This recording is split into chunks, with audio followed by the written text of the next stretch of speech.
Greetings, comrades, and congratulations! You've made it to the next level of the iceberg, where the stories get stranger, the conspiracies darker, and the truth, well, it's up to you to decide what exactly the truth is. Rebirth Island. Vozrozhdeniya or Rebirth Island is a former island, now largely a peninsula, in the southwestern part of the Aral Sea, now divided between Kazakhstan and Uzbekistan. As the Aral Sea dries up, the island is rapidly expanding. But that's not what's interesting.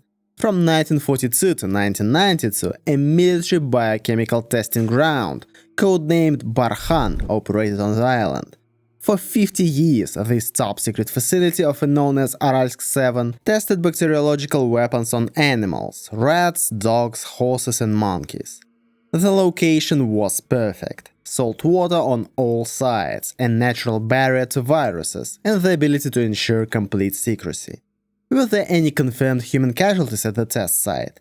Were there leaks of deadly viruses to the mainland? We can only speculate, as all information on this topic was strictly classified in the USSR. According to one account, a combat virus leak was recorded in 1971. At that time, the island was testing a weaponized smallpox. For this purpose, a small bomb weighing only 400 grams was detonated. But at the moment of the explosion, the wind direction suddenly changed, and the cloud traveled northward to the city of Aralsk. Only by a miracle was it possible to prevent the spread of the epidemic, but several people died. Following the USSR's collapse, the facility was abandoned in 1992. The military left, but the deadly legacy remained, attracting thrill-seekers despite the extreme risks. The experience is indeed thrilling. For example, it is believed that there are tons of Agent Anthrax 836, a combat version of anthrax buried in 11 burial grounds on the island. Scientists assure that over the years, any dangerous viruses have been destroyed by ultraviolet sunlight. After all, as the Aral Sea receded, the island turned into a desert, with summer temperatures reaching 60 degrees Celsius. Wanna visit and see for yourself? Dolmens are places of power. Dolmens are ancient megalithic structures typically used for funerary or ritual purposes. These mysterious stones are found on every continent except Australia. In Russia, most of them are located in the Western Caucasus. Traditionally considered tombs, many containing human remains, dolmens have also been theorized to be temples, sundials, dwellings built by giants for tiny humans, or even portals to other dimensions. Some believe ancient people used dolmens to enter deep meditation, allowing ancient priests to travel between realms or tap into internal knowledge. And these people from some ancient global civilization sometimes stored traces of their knowledge in dolmens for their descendants. Because of this, dolmens are now revered by many esotericists and are considered places of power. Sitskari. The Sitskari were a rather unique sub-ethnic group that lived in the lower reaches of the Sit River in the Yaroslavl region. Sitskari always distinguished themselves from the surrounding Russian population, whom they called Khamuns. Sitskari lived separately, marrying only among themselves. Anthropologically, they were shorter and had lighter hair and eye pigmentation than the surrounding Russian population. Some assume that the inhabitants of the Sit banks were the descendants of the Tatar-Mongol conquerors who broke away from the horde and stayed here forever. Others link them to the Karelians, who fled to Tver during the Swedish expansion. Some people, mainly on the basis of their dialect, believe that Sitskari came from the Baltic states and Belarus. Some even link them to extinct ancient people. Another difference between them and the Russian folk was that the Sitskari never had traditional Russian banyas in their villages. So, how did they bathe? Simple, they used the stove. After cooking, a person would climb beside the cleaned-out stove on a special board, after water was splashed on the hot walls to create steam. A very peculiar ritual. And now, the most interesting thing. According to genetic studies of small ethnic groups of the Yaroslavl region, it turned out that the genetics of Sitskari is radically different from all the neighbors. They are definitely not descendants of Mongol Tatars or Karelians. The haplogroup RM458, identified among the locals, is most characteristic of the peoples living in Central Asia and even southern Siberia. How and from where they have appeared as early as the 12th century in the middle of the lands of Slavic and Finno-Ugric tribes, it's a mystery. Today, however, they have almost completely assimilated with the surrounding population. Grabovoy. Grigoriy Grabovoy is a notorious Russian healer and cult leader who calls himself the Second Coming of Jesus Christ. His formal education is reportedly in aircraft mechanics. In the 1990s, he received contracts from the Uzbek government to develop non-traditional methods for diagnosing and predicting aviation malfunctions, as well as work on psychic diagnostics of airplanes used for flights of the President of the Republic of Uzbekistan and members of the government. After Uzbekistan, he decided to move to Russia. There, he claimed to be able to resurrect people as well as teleport, cure AIDS and cancer at any stage, and diagnose malfunctions in electronic equipment from a distance. Grabovoy also created a kind of pyramid, only not a financial one. A cult pyramid. A healing pyramid. He trained other healers for money and then offered to sign contracts with the trainees to organize further training in the regions of Russia using his methods. In addition, in 2005, Grigoriy Grabovoy announced his bid for the presidency of Russia and published a presidential program, the main point of which was the ban on death. However, widespread public outrage erupted after the 2004 Beslan terrorist attack, when Grabovoy allegedly offered grieving mothers the resurrection of their murdered children for a fee, reportedly around 40,000 rubles, soon after which he was imprisoned for 6 years. Reportedly, he now lives in Serbia. He has opened his school there, the students of which are promised to learn technologies of eternal life and harmonious development. A year-long course costs €2,500. Igor Grudtsinov's expedition. A Russian contender for the Darwin Award and a big meme of the early 10s. In 2010, a Moscow student, after arguing with his girlfriend, decided to prove his masculinity in an unusual way. He quit his university studies and went to live in the forest. He chose the town of Kargat, 200 kilometers from Novosibirsk. Chose it, by the way, simply by pointing his finger at a spinning globe. Having studied forums on survival in the wilderness, Igor and his friend Kostya arrived to Kargat railway station by Moscow-Khabarovsk train, chose a random forest, made a tent from improvised means, and lit a fire. Igor and Kostya had a pack of noodles, a can of coffee, and cigarettes. It was late November, by the way. Kostya, however, quickly realized that the idea of living in the forest was a bad one, and bailed. That same evening, having compared the local climate worsening by every hour with his survival skills, Igor also suspected that the ultimate fuck-up was imminent. What did he do? Called 911? No. He posted a message on the survivalist forum. "Help please, I'm in the woods. The temperature is about -20 Celsius. I built a tent out of branches and oilcloth, but I can't heat it. What should I do?" Naturally, he was advised to get out of there as fast as he can, but Igor refused. In fact, that was his last message. A year later, Igor's body was found in the tent by a local hunter. Actually, this is a story about idiocy. Of Igor himself, who died in a tent literally a few kilometers from a busy highway to prove something to someone. Of Kostya, who tried to lead the police to his friend but couldn't find him in the dark forest. Well, and the police, who for a year walked within a kilometer of his tent and could never find him. Moral of the story: don't cosplay Bear Grylls with a plastic sheet in the Siberian winter. Masodov knew something. Ilya Masodov, sometimes dubbed the last Soviet writer, is the author of several extremely avant-garde novels published in the early 2000s. Masodov's fictional world blends bleak, decaying Soviet aesthetics with elements of deconstructed folklore, occultism, often satanic, and graphic violence to children and from children. In addition to this satanist communist aesthetic, many scenes are imbued with elements of necropedosadomasozoophilia. One characteristic plot follows Sonia, a zombie-like girl walking through desolate industrial landscapes to Black Moscow to meet Lenin there, destroying all living things along the way. Another involves Soviet Spetsnaz hunting a monstrous undead version of the Snegurechka, Snow Maiden, in the frozen forests. No one has ever seen the writer in real life, and most assume Ilya Masodov is a pseudonym. A cult figure for the Russian internet of the 2000s, and many believe that some sacred meaning is hidden in his books. For example, that the scene of satanic ritual during which an old couple bewitched the murdered boy Petya a dog's head instead of a ton of human head, after which the boy comes to life as a bloodthirsty Soviet Anubis of the revolution, is an allusion to the acceptance of Soviet children into the pioneers, and so on. KGB Blue Bag.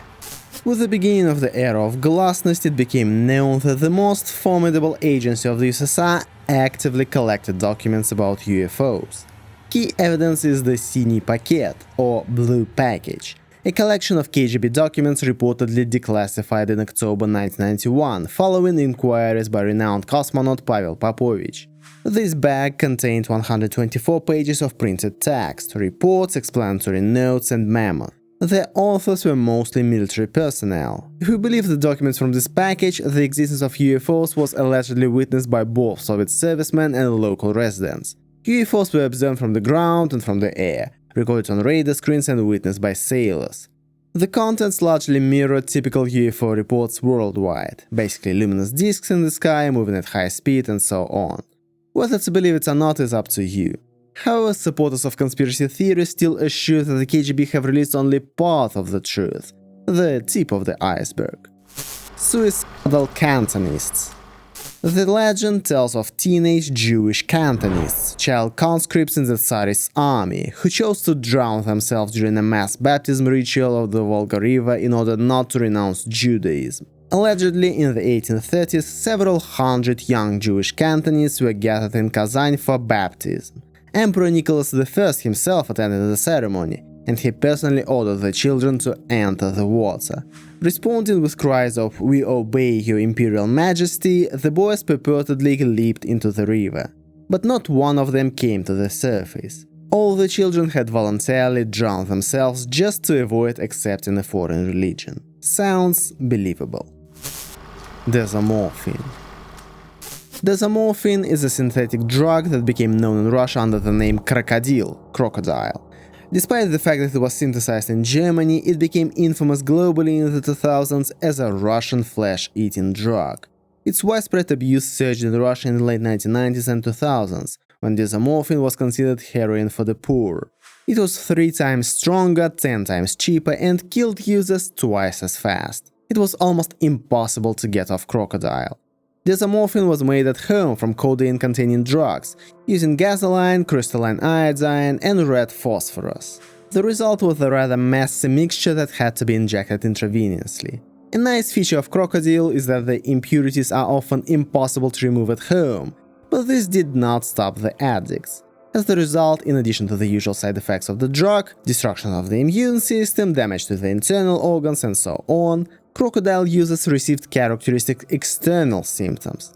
Phlebitis, gangrene, tissue necrosis, literally falling apart alive, piece by piece. I doubt YouTube would allow typical images of crocodile addicts, so if you are curious, you can look them up yourself. I can only say that the name Krokodil is often attributed to the green, scaly appearance of the damaged skin. Myasnoi Bor. Myasnoi Bor, literally meat forest, is a small village in the Novgorod region. Nearby there is a small forest, often grimly referred to as the Valley of Death. And I don't know which name suits this place better. The forest is a remote swamp-surrounded area about 2 by 2 kilometers in size. It is believed to be the largest place in the world completely covered with the remains of soldiers. During the brutal Lubань offensive operation in 1942, tens, probably hundreds of thousands of Soviet, German and Spanish soldiers perished there. Battles in this tiny forest were fought for about 7 months straight. In May 1942, the Second Shock Army of the USSR, the one commanded by the legendary traitor General Vlasov, was encircled here. The situation with supplies was so bad that the soldiers ate dead horses, and even cases of cannibalism were described. According to survivors, the Soviet soldiers managed to break through a corridor only 300 to 400 meters wide. The ground was so littered with corpses that tanks drove right over them. After that, the Germans re-established the encirclement. From the 1980s to the present day, excavations of dead soldiers are still being carried out here, and there is no end in sight. So far, only about 40,000 remains have been found, and the number continues to grow. The rule among locals is not to stay in Death Valley after dark. They say that this place is so saturated with blood that at night one can hear German speech and groans of the unburied souls of Soviet soldiers. Vasily Rylev, a local resident who has been coming to Death Valley every summer for 10 years, said that every night dead soldiers came to him in dreams and pointed out the places of their death. Vasily would wake up, leave his tent, go to that spot and put a stick in the ground. In the morning, the first thing he did was to go to these sticks and began his search work there. And he found the remains of soldiers every single time. Not everyone believes in these legends, but everyone unanimously confirms that the atmosphere in Myasnoi Bor is terrifying and depressing, and it is felt even physically. For example, locals claim birds rarely sing or nest there. This place also attracts black diggers, illegal relic hunters. They also claim they've encountered ghosts and other anomalies in the forest. So in this place you need to be wary of literally everything, both living people and not so living. Urochishe Shushmor, one of the most mysterious and bizarre places in the Moscow region, located in the Shatursky district. Local folklore and witness accounts describe a range of strange phenomena in the form of unusual atmospheric lights, oddly twisted trees, reports of gigantism in plants, and sightings of huge snakes. The radiation background here is elevated and the magnetic fields have a significant intensity. Also, among impenetrable woods and deadly swamps, there is a mysterious structure resembling a temple to pagan gods. The remains of stone pillars with carved mysterious signs were evenly spaced around this hemisphere. There is also a serpent stone not far from the village of Shatur. It was named so because it has a wavy surface resembling crawling snakes. Perhaps this stone was an altar, but now someone has put wooden idols around it. From the end of the 19th century to the present time, disappearances of not only groups of people, but also entire convoys have been recorded in the Urochishe. From 1885 to 1921, there were 19 different traceless disappearances of group of people in this area. Nowadays, the disappearances of people in the area continue, even if much less frequently. The police of the Shatursky district has many unsolved cases. Oh, and every lake in this area is perfectly round or oval. Remember what I told you about them. Smolensk Dungeons. Like many other old cities, Smolensk is famous for its underground passages. Local legends and tales describe unusual, mysterious dungeons under monasteries and fortress walls. Moreover, during the siege of the city by the Polish army in the 17th century, historians generally describe the first cases of underground fights there. It is known that the dungeons located in the Lopatinsky garden were once used as casemates for prisoners, but there are mystical legends about other places.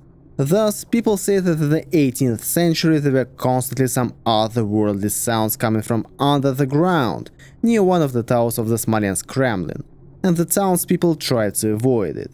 However, there is an explanation. Apparently, for a long time, counterfeiters have been doing their evil deeds in the basement of the Veselucha Tower. To keep people away from this place, at night the criminals imitated the sound of witches' sabbaths from under the ground. Vadim Chernobrov. Vadim Chernobrov was a Russian ufologist and conspiracy theorist, best known as the leader of the Kosmopoisk organization. He was considered the main Russian UFO hunter. His fascination with the paranormal began in school, and during Perestroika he organized a student group to study unexplained phenomena. This group later expanded into a nationwide organization with branches in every major city. Upon returning from expeditions to anomalous zones, Chernobrov documented his findings in books, covering topics ranging from UFOs and time travel to the Loch Ness Monster and Bigfoot. However, his most ambitious project involved attempts to build a functional time machine, based on his theories about manipulating magnetic fields, a goal he never lived to see realized. He died of blood cancer at the age of 51. His followers believe that his illness was caused by exposure to UFO landing sites. Red Mercury. At the time of the USSR's collapse, as state secrets began to surface, reports of a mysterious substance called Red Mercury emerged in Western media. Allegedly, it was a top-secret Soviet military development, a powerful, dense, semi-liquid cherry-red substance, crucial for creating compact nuclear devices. Unsurprisingly, it sparked global interest.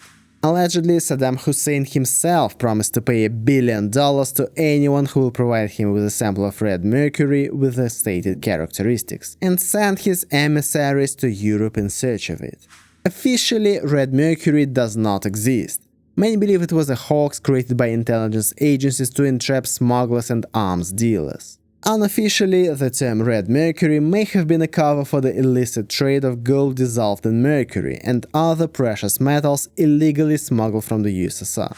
Beyond nuclear materials or precious metals, the Red Mercury label might have also disguised smuggled drugs, conventional military tech, or other contraband, with the superweapon myth serving as a useful smokescreen. Disappearance of a train with children in 1952. On June 7, 1952, train number 526 departed from Leningrad station, carrying a group of young pioneers on their way to summer camp in Vyborg. The journey was short, just 120 kilometers, with an expected arrival time of 2.5 hours. But the train never arrived. Along the route, checkpoint staff reported no sign of it. Only at one of the stations, Gorkovskaya, a railway attendant claimed she saw the train racing past at breakneck speed, ignoring all signals. It was only 10 kilometers away from Vyborg, yet somehow the train vanished without a trace. 200 policemen were dispatched from Moscow to search the Gorkovskaya-Kanelyarvi section, but the train seemed to have vanished into thin air. Then, 2 days later, on June 9, 1952, the missing train suddenly reappeared on the reserve track at Kanelyarvi station, a spot that had already been searched multiple times. The passengers were completely unharmed, but claimed to have seen the future. The head of the train, Natalia Pozdeyeva, explained that they themselves do not know anything. Just at a certain time they all got dizzy and some white mist surrounded everything around, and they do not remember anything. When they came to their senses, they saw that they were at some train station in some unknown city. An investigation group was set up to investigate the incident. This so-called Kanelyarvi case is still classified. And the most interesting thing in this story are newspaper clippings from the 90s, which say that on June 7, 1992, an old steam locomotive appeared at the Finland railway station in St. Petersburg. Witnesses say pale children in pioneer uniforms stepped out, bewildered to see the station labeled St. Petersburg instead of Leningrad, and stunned by the modern clothing of bystanders. However, no official records confirmed this version of events. Crash in Sokolniki. On March 10, 1975, Moscow witnessed a deadly crowd crash following an exhibition junior hockey game between the visiting Canadian team, Barrie Flyers, and the Soviet junior team at the Sokolniki Sports Palace. 21 people died and 25 were injured. But the strangest thing about the story is the cause of the crash. It was chewing gum. In the 70s it was seen as an exotic luxury, the ultimate dream of all Soviet children. And in 1975, the American gum manufacturer Wrigley's sponsored a promotional match. Every Canadian player supposedly got 15 kilograms of free gum for distribution among the spectators. The stands of the Sokolniki Palace on that fateful day were mostly filled with school children and students. After the final whistle, the fans rushed to one of the exits from the stadium, hoping to intercept the players near the bus and get some gum. But the exit doors were locked, and according to some accounts, the lights on the staircase were turned off prematurely. In the ensuing chaos, those at the front were crushed against the doors, while those who fell were trampled. Naturally, there was no mention of the tragedy in the newspapers after the game. A year later, in 1976, the USSR suddenly began to produce its own chewing gum. Coincidence? Pro-Stalin rallies in Tbilisi. While Joseph Stalin is widely viewed internationally as a brutal dictator, his legacy in his native Georgia is more complex. Can you believe that in March 1956, the residents of Tbilisi came out to rallies in defense of the good memory of Joseph Stalin, and soldiers opened fire on them and dispersed the demonstrations with tanks? The reason for the rallies were rumors about Nikita Khrushchev's speech on the cult of personality and its consequences at the 20th Congress of the CPSU. The very one where Stalin's personality cult was debunked. Many Georgians perceived Khrushchev's speech as an attack on Georgian national pride and took to the streets. Peaceful rallies were held for 5 days. On March 9th, they apparently became not so peaceful, and Soviet military intervened. Troops moved into Tbilisi, and that evening they opened fire on the crowd near the House of Communications. As a result, according to the Georgian Interior Ministry, 22 people were killed. According to unofficial data, from 80 to 150 people. Some eyewitnesses spoke about hundreds of dead and corpses that were just thrown into the river. R-16 missile explosion. On October 24, 1960, the Baikonur Cosmodrome witnessed one of the deadliest disasters in spaceflight history, often called the Nedelin Catastrophe, during preparations for the first test launch of the new R-16 ICBM. Engineers, pressured by Soviet leadership to launch the rocket before the anniversary of the October Revolution, made last-minute modifications to the rocket while it was fully fueled. A fatal short circuit triggered the second-stage engine prematurely, causing a massive explosion. Flames engulfed the launch site, reaching temperatures of 3000 degrees Celsius, incinerating everyone in the vicinity. The very possibility to begin rescue operations appeared only 2 hours after the tragedy. The worst fate fell on those who were on the upper floors of the service platforms. People were thrown into the fire and burst into flames like candles during their flights. The investigation into the causes of the accident lasted several years, and upon the completion of the investigation, Leonid Brezhnev said, "We will not punish anyone. All the guilty have already punished themselves." Since then, no rocket launches have taken place at Baikonur on October 24th. Beilis Affair. The Beilis Case was the most high-profile trial in pre-revolutionary Russia. Menachem Mendel Beilis was a Jewish factory superintendent. Beilis was arrested on July 22, 1911, on suspicion of the ritual murder. The victim, a 13-year-old schoolboy named Andrei Yushchinsky, was found with 47 stab wounds, his body positioned in a cave outside Kiev. Beilis had no motive for killing a schoolboy he did not know at all. But the investigation suddenly remembered the blood libel, the name given to the medieval accusation that Jews used the blood of Christians for ritual purposes. An anonymous note on ritual murders published in the beginning of the 19th century was retrieved from the police archives, in which it was claimed that on the eve of the Pesach holiday, some Jewish sectarians liked to add drops of blood of innocent Christian babies to the matzah dough. There was also a witness, a certain Lenten man who allegedly saw how on the morning of the day of the murder Andrei Yushchinsky was chased by a clerk of the brick factory, a certain Menachem Mendel Beilis. Obviously, the case was absolutely idiotic, but it went to trial, as it was supported by a number of extreme right-wing politicians and officials, including Minister of Justice of the Russian Empire Ivan Shinglovitov. The trial took place in Kiev in the fall of 1913 and was accompanied on the one hand by an active anti-Semitic campaign and on the other hand by enormous public protests both in Russia and in Europe. In the end, Beilis was acquitted by the jury, and the real murderers of Andrei Yushchinsky were never found. Stolyarov Commission. On October 18, 1967, something unprecedented happened on Soviet Central Television. A real Red Army Major General called upon citizens to report UFO sightings. It turns out that on October 18, 1967, at the Moscow House of Aviation and Cosmonautics, a commission for the study of UFOs was created. Its chairman was Major General of Aviation P.A. Stolyarov. But already on February 29, 1968, the official Communist Party newspaper Pravda published a skeptical article, "Flying Saucers? Again?"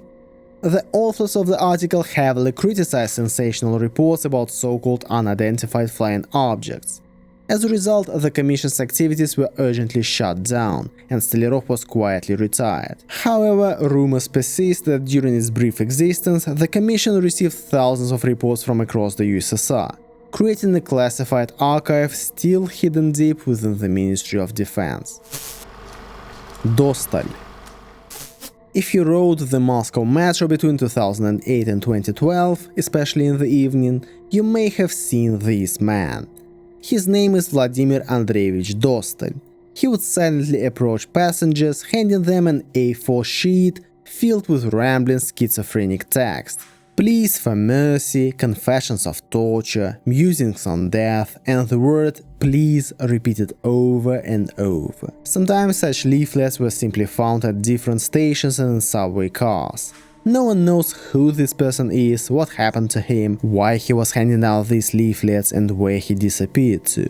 At one time, the Russian analog of 4chan tried to find Dostal and found out that the man with this name was a researcher specialized in extragalactic astronomy, but then disappeared from the scientific radar, only to reappear for a while in the Moscow metro.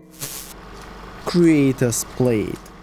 In 1999, Professor Alexander Chuvyrov of Bashkir State University made a bizarre discovery. A massive stone slab bearing what appeared to be a detailed three-dimensional relief map of the southern Ural region. Dubbed the Dashka stone or the map of the creator, the artifact seemed to depict the region as it appeared millions of years ago. It was composed of three mysterious layers: a base layer of dolomite, a middle layer resembling diopside glass, claimed to be artificial, and a thin protective top layer of white calcium porcelain just 2 mm thick. The slab was reportedly housed initially at Bashkir State University, with conflicting accounts of its location over the years. The presumed age of the slab was determined by two shells of extinct mollusks who lived 50 million and 120 million years ago. The current whereabouts of the Dashka stone are unclear. Some claim it was destroyed by intelligence agencies. Others believe it was just one piece of a vast lost map created by an unknown force. Apparently, there is a story about 200 white stone slabs found by a Russian expedition on the territory of Bashkiria in the 18th century. This creator's plate may be one of them. Missing children in Kostroma. Between 1992 and 2001, a chilling pattern emerged in Kostroma. Young boys, all between the ages of 5 and 7, would vanish just before Easter. In 1999, 3 children disappeared. The next year, 2 more were taken. In 2001, despite height and security, another boy vanished, this time right in front of his grandmother. According to her testimony, she turned away literally for 5 seconds to find gloves in her bag, and he was gone. Witnesses recall that around the same time, some religious organization had been actively recruiting in Kostroma. They used posters with a picture of Jesus and the inscription, "Give your life for Christ." This sect found quite a few members, mostly single mothers. So where am I going with this? The point is that according to local accounts, sect abruptly vanished from the city immediately following the last reported disappearance in 2001. In addition, the parents of some of the missing children were allegedly members of this very mysterious organization. And the very fact that the children went missing on Easter Eve suggested that there was some kind of religious motive. There were all sorts of theories, mostly satanic rituals. Or the version that the mysterious Kostroma organization only pretended to be a religious sect and the children were sold for organs. And even the version that children were kidnapped for sale to the Caucasus, as all of the stolen children were boys aged 5 to 7, the most impressionable age. And in subsequent years, during special operations in the Caucasus, more and more Slavs were found among the terrorists. Thanks for watching, and well, one more thing, if you want this series to continue, then please leave a like or a comment or share this video with someone or share this playlist with someone, because, you know, it's not going great, guys, not great. I also have a Patreon page which not only gives you early access to videos, but also exclusive stories that aren't included in the main iceberg. After each video, there are about 50 exclusive stories already, and an exclusive video for every single level for higher tiers. And of course, huge thanks to my biggest supporters: Елизавета Zakharova, Kirill Klimuk, Zeman Berze, Jimmy Albin, Peter Illich and Marina Holiday. See you guys next time.